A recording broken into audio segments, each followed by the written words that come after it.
Home minister Amit Shah साहब से और जम्मू कश्मीर की सरकार से।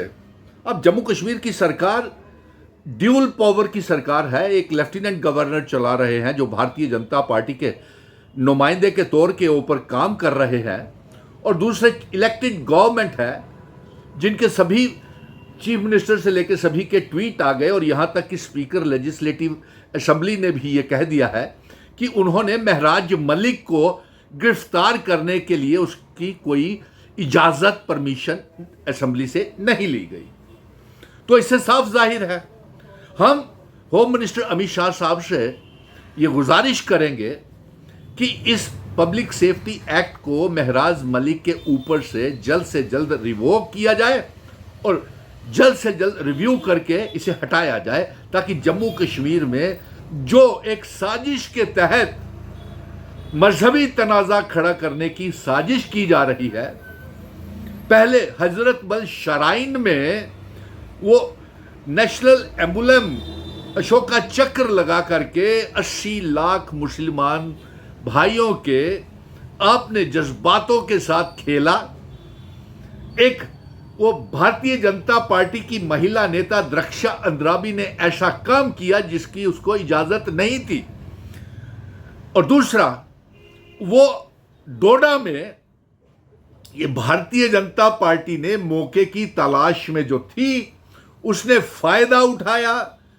डीसी के डायरेक्शन जरूर दी होगी कि आप इसके ऊपर पब्लिक सेफ्टी एक्ट लगाएं, और कानून के जानकारों के मुताबिक तो ये पब्लिक सेफ्टी एक्ट किसी भी तरह से महराज मलिक के ऊपर बिल्कुल नहीं बनता है, क्योंकि और दूसरा,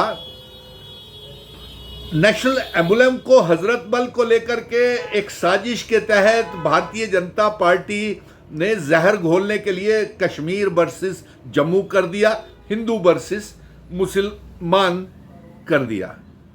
और डोडा में उन्होंने साजिश के तहत मुस्लिम वर्सेस सिख करने की कोशिश की, लेकिन मरहबा सल्यूट करते हैं सिख समुदाय के कि उन्होंने कह दिया और इनकार कर दिया कि ये एडमिनिस्ट्रेटिव मसला है।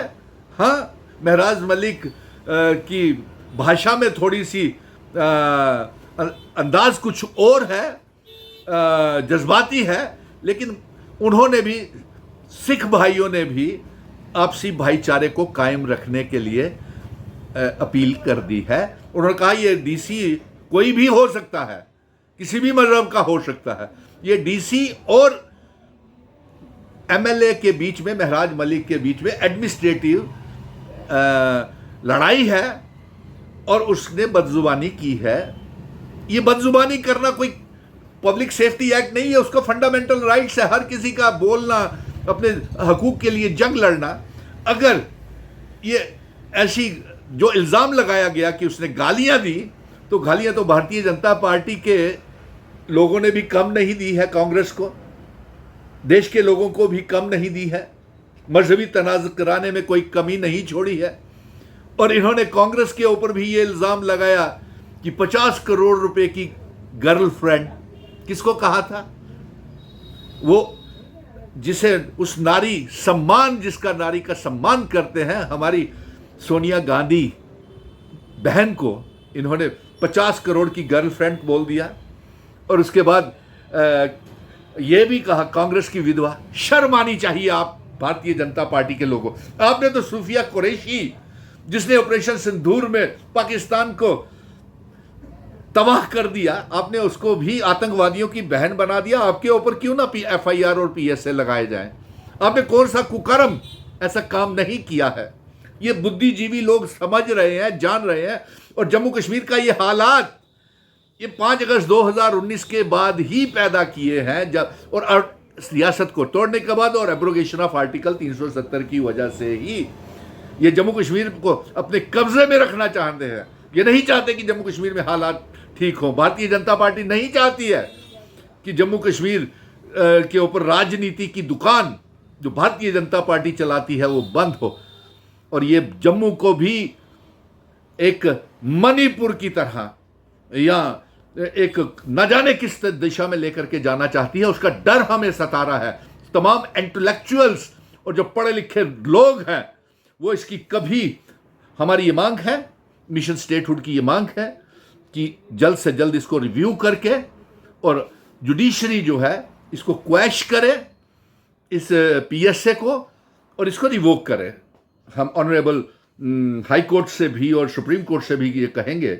और बीजेपी जो तनाज़ा पैदा करना चाहती है, अपनी नाकामयाबियों को छुपाने की कोशिश कर रही है, इन्होंने लोगों को बर्बाद कर दिया, जम्मू कश्मीर को नीलाम कर दिया, और वहां पे नेशनल एम्बुलम को लगाने की किसने इजाजत दी? रक्षांद रावी को। उसके ऊपर एफआईआर क्यों नहीं लगी?